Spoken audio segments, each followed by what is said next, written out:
오늘 읽은 말씀에 근거해서 미가서 강의 6번째 시간으로 이상적인 왕의 출현이라고 하는 제목으로 말씀드리겠습니다. 우리가 미가서를 쭉 계속해서 살피고 있는데 주전 8세기 아마 초를 배경으로 하고 있는 그 같은 선지서입니다.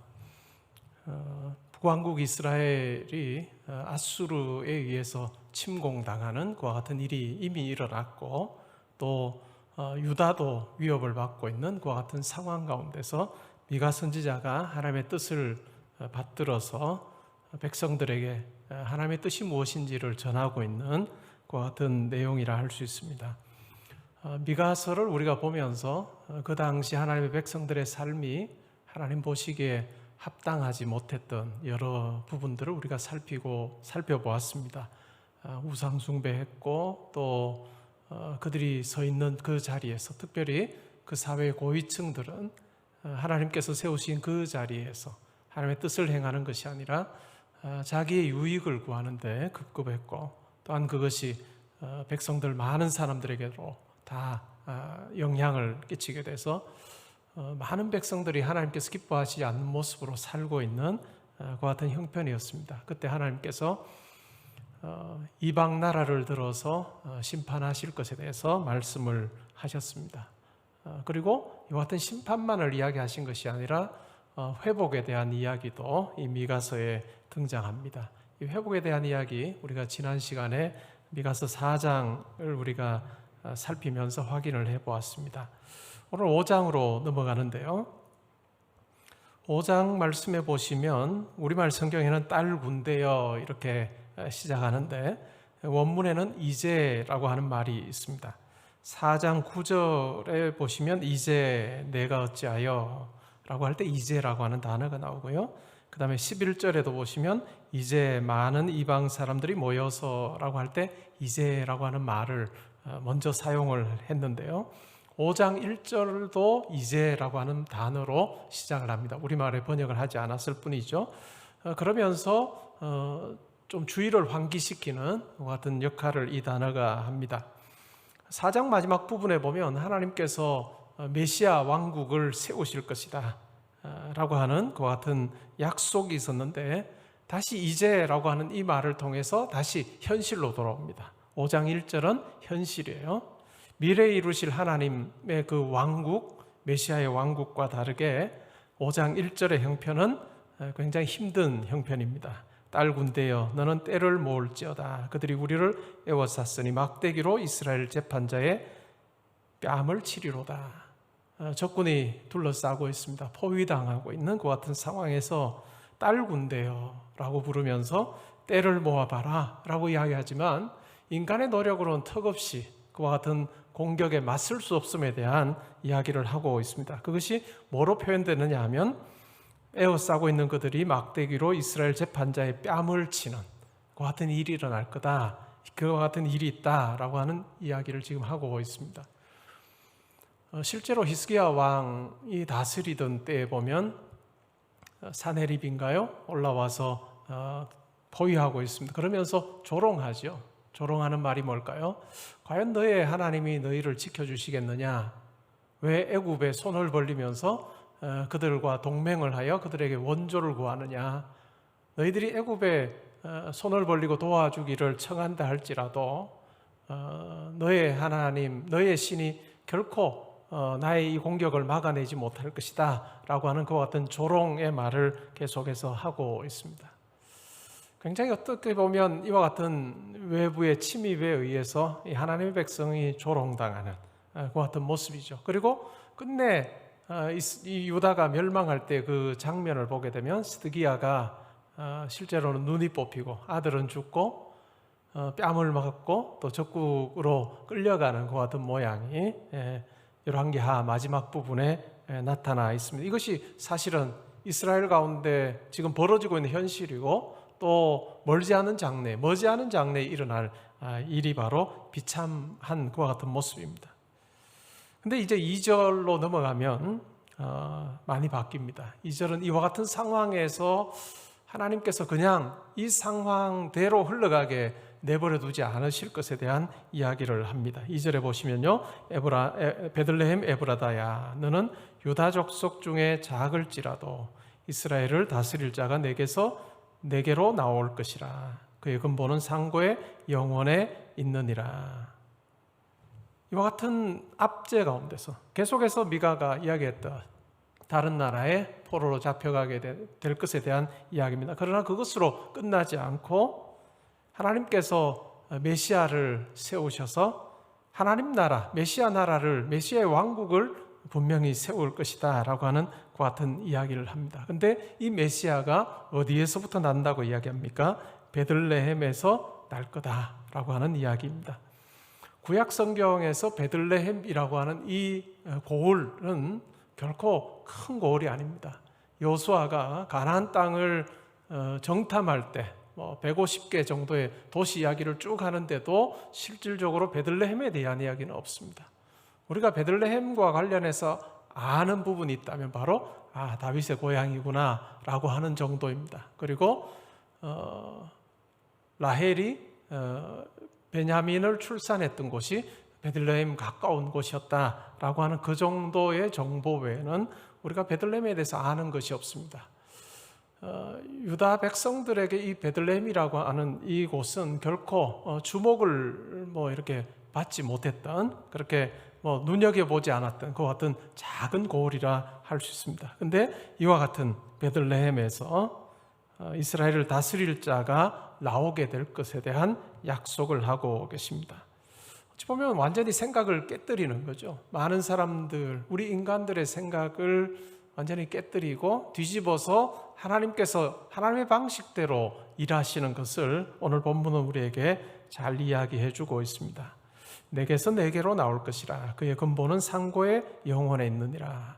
이 상고에라고 하는 이 말을 통해서 하나님께서 몇백 년 전에 다윗에게 하셨던 사무엘하 7장에 나오는 그와 같은 다윗 언약을 떠올리게 합니다.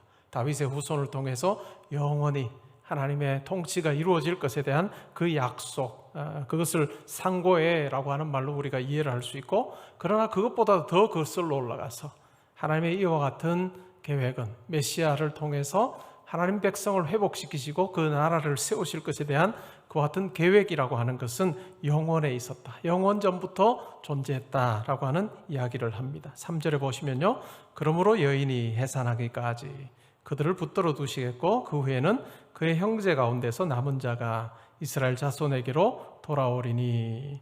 여인이 해산하기까지 그들을 붙여 두시겠다라고 하는 이 말은 이스라엘 백성, 유다 백성들이 바벨론으로 포로로 잡혀가서 그 가운데 고통을 당하게 될 것에 대한 이야기를 하고 있습니다. 그러나 여인이 산통을 겪으면서 그것으로 끝나는 것이 아니라 이 산통 끝에 아이가 태어나는 것처럼 하나님께서 하나님의 때에 이스라엘 백성들을 다시 돌아오게 하셔서 또 하나님 나라를 세우시는, 메시아 왕국을 세우시는 그 같은 일들이 일어날 것에 대한 이야기를 하고 있습니다. 이 3절의 이 말씀은 구약의 이스라엘의 역사 속에서 보면 바벨론 포로로 잡혀갔다가 다시 돌아오는 그 같은 내용을 이야기한다고 볼 수 있고요. 또 이 부분을 예수 그리스도께 적용을 해보면 어떨까요? 예수 그리스도께서 메시아가 한 여인의 몸을 통해서 이 세상에 오게 될 것에 대한 그 같은 약속, 이사야서 7장에 나오는 처녀의 몸에서 아기가 태어나는 그 같은 부분으로도 우리가 이해를 할 수가 있습니다. 그 다음에 4절에 보시면요, 그가 여호와의 능력과 그의 하나님 여호와의 이름의 위엄을 의지하고 서서 목축하니 그들이 거주할 것이라. 이제 그가 창대하여 땅끝까지 미치리라. 이 메시아에 대한 그림을 소개하면서 뭐로 소개하나요? 목자로 소개합니다. 목자로, 양을 치는 목자로 쭉 소개를 하면서 이 든든한 목자 되신 메시아 왕이 와서 다스리시게 될 때 실질적으로 이 양들의 어떤 거주지 자체가 위협당하지 아니하고 든든하게 세워질 것에 대한 이야기를 하고, 창대하여서 땅끝까지 미치게 될 것이다 라고 하는 이야기를 합니다. 5절에 보시면요, 이 사람은 평강이 될 것이라. 아수르 사람이 우리 땅에 들어와서 우리 궁들을 밟을 때에는 우리가 7 목자와 8 군왕을 일으켜 그를 칠 것이다 라고 하는 이야기를 합니다. 이 메시아에 대한 이야기를 하면서 평강이다 라고 하는 이 말을 하는 것은 우리가 주목해 볼 필요가 있습니다. 예수 그리스도가 바로 메시아이신 예수 그리스도께서 이 땅에 오셔서 주시고자 하시는 게 무엇인가? 그것은 바로 평강이다 라고 하는 이야기입니다. 당시에 많은 민족들에게 아수르는 위협의 대상이었습니다. 이런 어떤 위협의 대상인 아수르로부터 평강을 유지하는 것, 그것은 굉장히 어려운 일이었고, 그 당시 시대에 보면 평강이라고 하는 이 단어가 사실은 가능하기 위해서는 압도적으로 한 나라가 그 지역 전체를 제패하게 되는, 물론 그 과정 속에서는 많은 사람들이 죽고 전쟁으로 인해서 힘들어지는 많은 가정들이 생기는 같은 과정이 필요했지만, 그러나 압도적으로 한 나라가 우세할 때 어쩌면 힘에 의한 평강이 그 당시에 있었습니다. 근데 이 메시아에 대한 이야기를 하면서 평강이 될 거다라고 하는 이 말은 단지 지금 압제 가운데 있고 지금은 군사적으로 열세에 있지만, 그러나 언젠가는 아주 힘있게 강대국들을 다 짓밟아 버릴 것이다 라고 하는 이 차원을 실제로 뛰어넘는다 라고 하는 것을 우리는 예수 그리스도께서 이 땅에 그리스도로 오셔서 행하셨던 일들을 통해서 우리는 확인하게 됩니다. 예수 그리스도께서 이 땅에 오셔서 평강이 무엇인지를 가르쳐 주셨습니다. 평강을 알지 못하는 사람들에게 평강이 무엇인지를 잘 보여주신 여러 사건들이 있습니다. 그 중에 한 사건을 우리가 생각을 해보면요, 중풍병자가 있습니다. 걷지 못하는 사람이에요. 근데 친구들이 어떻게 하나요? 그 친구 중풍병자를 상에 이렇게 누워서 예수님께로 데리고 옵니다.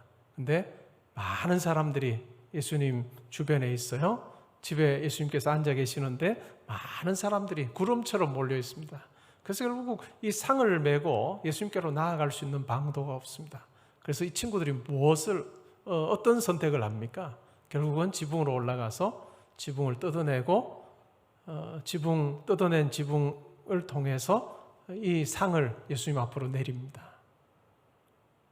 그 광경을 보고 예수님께서 뭐라고 이야기하십니까? 이 친구들의 믿음을 보시고 예수님께서 이 상에 누워있는 이 중풍병자를 향해서 내가 죄 사함을 받았다라고 그렇게 말씀하십니다. 그러니까 옆에 있던 종교 지도자들, 바리새인들이 예수님을 향해서 비난합니다. 어떻게 당신이 감히 죄 사함 받았다라고 하는 이야기를 할 수 있느냐라고 하는 이야기를 합니다. 그러자 예수님께서 뭐라고 말씀하세요? 실제로는 죄 사함 받았다라고 하는 게 더 어려운 일인데, 내가 죄 사하는 권세가 있다라고 하는 것을 너희들에게 보여주기 위해서 내가 이 사람을 걷게 하겠다라고 말씀하시면서 내 상을 들고 걸어가라라고 그렇게 말씀해 주십니다. 예수님께서 실제로 이 땅에 오셔서 주기를 원하셨던 것이 무엇인가? 그것은 바로 죄 가운데 노예로 사는 우리를 죄에서 해방시켜 주시는 것입니다. 온전히 죄 사함 받게 하심으로 우리 속에 자유를 허락하시는 거예요. 이제는 더 이상 죄의 노예가 아니고 또한 사망의 권세에 사로잡혀서 벌벌 떠는 자가 아니라 그것으로부터 노임받아서 자유하는 자가 되는 것, 그것이 바로 주님께서 이 땅에 오셔서 실제로 행하기를 원하셨던 것 같은 샬롬 평강이라 할 수 있습니다. 그런데 사람들은 실제로 더 중요한 이 죄 사함이라고 하는 이것보다도 어디에 관심이 더 많았을까요? 그냥 이 사람이 육체 질병으로부터 노임받는 것에 더 많은 관심을 기울였던 것이죠. 이 세상에 사는 많은 사람들은 다 이와 같은 것을 통해서 평강을 얻기를 원합니다. 물질이 부족할 때 물질을 넉넉히 얻음으로 평강을 원하죠. 굉장히 관계가 굉장히 힘들어지고 인간관계에 꼬여 있을 때 그 인간관계가 잘 해소된 평강을 얻기를 원합니다. 또 육체적인 질병에 있을 때 이 육체적인 질병이 떠나가고 건강해짐으로 평강을 얻기를 원하는, 이러한 것은 믿는 자든지 믿지 않는 자든지 다 공통적으로 바라는 그 같은 샬롬의 내용이라 할 수 있습니다. 근데 예수님께서는 이와 같은 샬롬을 주시기 위해서 이 땅에 오신 것이 아니라 우리의 내면, 하나님의 형상대로 지음받은 우리의 영혼이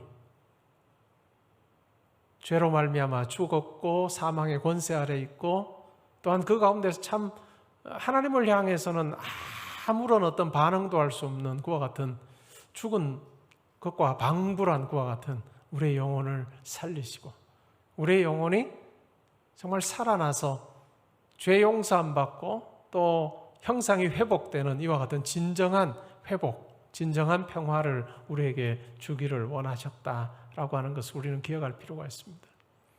그런 차원에서 예수 그리스도, 메시아이신 예수 그리스도는 평강이십니다. 그냥 세상 사람들이 바라는 그와 같은 뭔가 결핍한 것을 채우는 것으로서의 그 평강이 아니고, 우리가 살면서 그 평강은 오랫동안 지속되지 않는다는 것 너무나도 잘 압니다.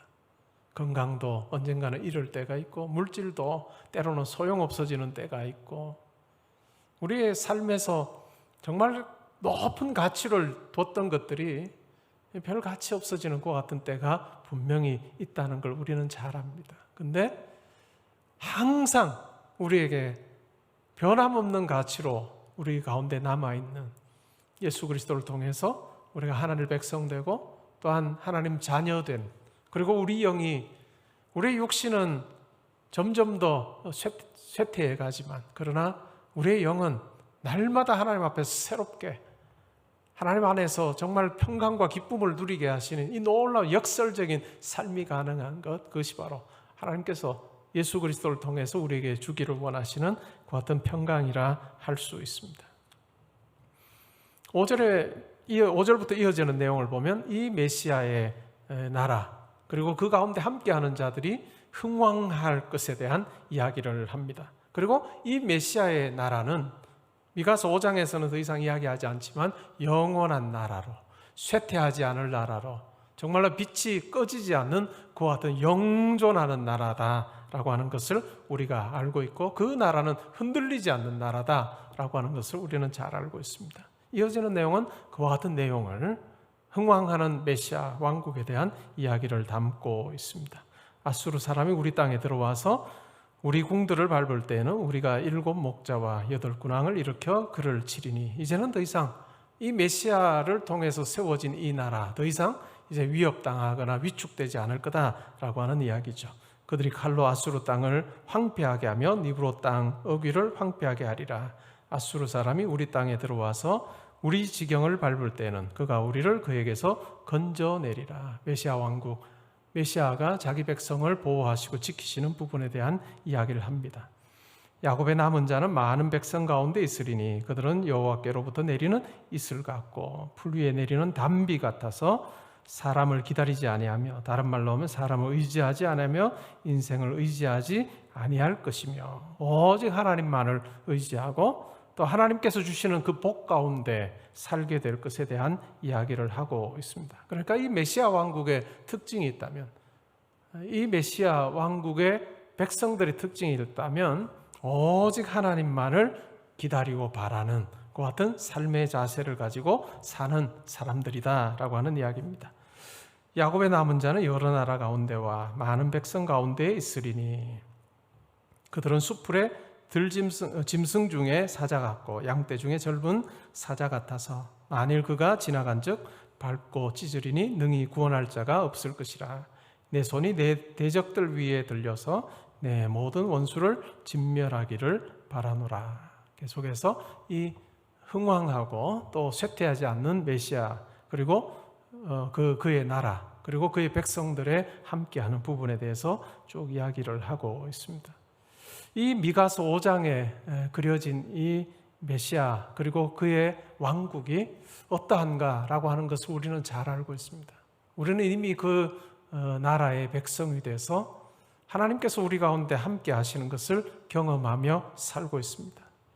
하나님께로부터 내리는 이슬과 또한 풀 위에 내리는 담비 같은, 오직 하나님만 의존하고 하나님만 붙드는 그와 같은 삶을 사는 것이 무엇인가라고 하는 것을 우리는 경험하는 자로 살고 있습니다. 이와 같은 은혜를 입고 사는 우리가 항상 기억해야 되는 것 중에 하나는 내 가운데, 내 삶 가운데 주어진 이 평강을 내가 정말 누리는 자로 살고 있는가라고 하는 것이 참 중요한 것 같아요. 때론 우리도 믿지 않는 분들과 똑같이 이 세상에서 줄 수 있는 것 같은 평강을 추구하는 자로 살고 있지 않은가? 그리고 그 같은 평강이 내 삶에 어떤 것보다도 소중하다고 생각하며 살고 있지 않은가? 우리가 한번 살펴볼 필요가 있습니다. 우리 믿는 자는 또한 메시아 왕국의 백성들은 그 같은 평강으로 만족할 것이 아니라 하나님께서 우리에게 허락하신 정말로 세상이 줄 수 없는 그 평강을 누리는 자로 내가 살고 있는가? 그리고 그 가운데서 내가 기뻐하면서 참 즐거워하는 삶을 살고 있는가라고 하는 것을 확인하는 것이 참 중요할 것 같습니다. 근데 우리가 육신의 몸을 지니고 있습니다. 우리가 살다 보면 어떤가요? 외적인 일에 우리가 영향을 받을 때가 참 많습니다.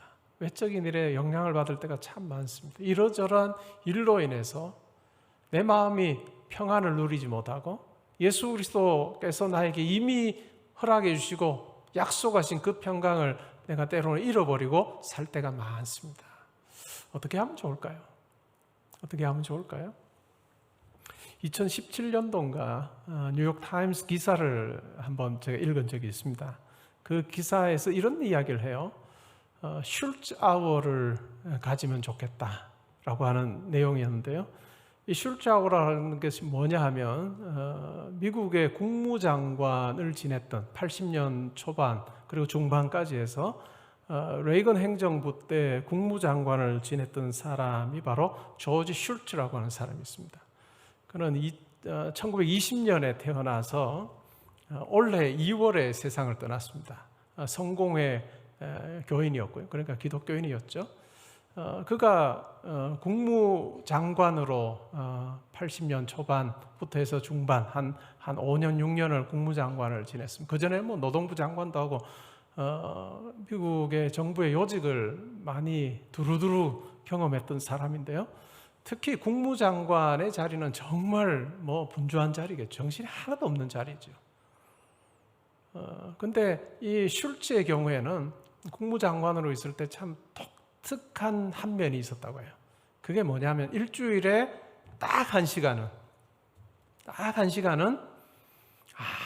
아무도 방해하지 않도록 하고 노트하고 펜만 딱 들고 들어가서 전화도 받지 않고 아무도 방해하지 않는 딱 한 시간을 일주일에 꼭 한 번은 가졌다고요. 그러면서 자기가 맡은 이 일을 어떻게 감당해야 될 건가라고 하는 부분을 고민하는 그런 시간을 가졌다고 합니다. 예외가 딱 있는데 이 슐츠 아워를 깨는 딱 가능한 두 사람이 있었다고요. 그거 바로 대통령. 첫 번째가 대통령, 두 번째가 아내. 대통령이나 아내가 급히 찾으면 뭐 슐츠 아워를 깬다 할지라도 다른 어떤 누구도 이 한 시간 자기가 집중하고 생각하는 그 시간 동안에는 어느 누구의 방해도 받지 않으려고 했던 그 같은 그 시간이 있었다라고 하는 기사를 본 적이 있습니다. 그러면서 그 기사에서는 많은 사람들에게 정말 분주하고 바쁜 삶을 사는 사람들에게 아니면 때로는 한가한 것 같으나 때로는 뭐 스마트폰이나 여러 가지에 의해서 삶이 그냥 흘러가듯이 막 흘러가는 그런 현대인들을 향해서 다 내려놓고 슐츠 아워를 일주일에 한 시간은 가지면 좋겠다라고 하는 제안을 하는 기사를 제가 읽어보았습니다. 우리 신앙생활에도 한번 적용해 볼 필요가 있는 것 같아요. 우리 신앙생활에도 어찌 보면 이 기도원 300용사 말씀과 기도 집회가 여러분들에게 슐츠 아워가 되면 좋겠습니다. 아니면 여러분 댁에서 한번 실천해 보시면 좋을 것 같아요. 일주일에 한 시간을 떼서 어느 누구의 방해도 받지 않고 휴대폰도 뭐 그때는 좀 이렇게 받지 않고 하나님께서 나에게 베푸르신 은혜가 뭔지 내가 어떤 존재인지를 한번 생각해 보는 하나님 앞에 간구할 것도 많겠죠. 뭐 부족하여서 하나님 도와주십시오 할 만한 것도 많겠지만 그것도 일단 내려놓고 내가 하나님 앞에서 얼마나 존귀한 존재인가 한번 더듬어 보면서 과거에 여러분들의 삶 가운데 있었던 감사의 거리 뭐 수백 개, 수천 개도 할 필요 없고 곰곰이 되짚어 보시면서 한 3가지 정도 한번 찾아보시는 그런 시간, 그리고 그 감사의 연장선 속에서 현재 내 삶을 한번 점검해보는 그러한 시간을 1시간 정도 가져보면 어떨까 하는 제안을 제가 해드립니다. 우리는 때로는 기도라고 하면 강박관념으로 하나님 앞에 막 아뢰가 될 것 같은, 때로는 하나님 앞에 막 잘 좋은 문장을 해서 막 설득해야 될 그 같은 강박관념이 우리 가운데 있는데, 그냥 저는 그렇게 생각해요. 우리 기도의 자리에서 때로는 하나님 앞에 가만히 우리의 심령이, 우리의 영혼이 하나님 앞에 잠잠히 하나님께서 내 삶에 함께 하실 줄 믿습니다.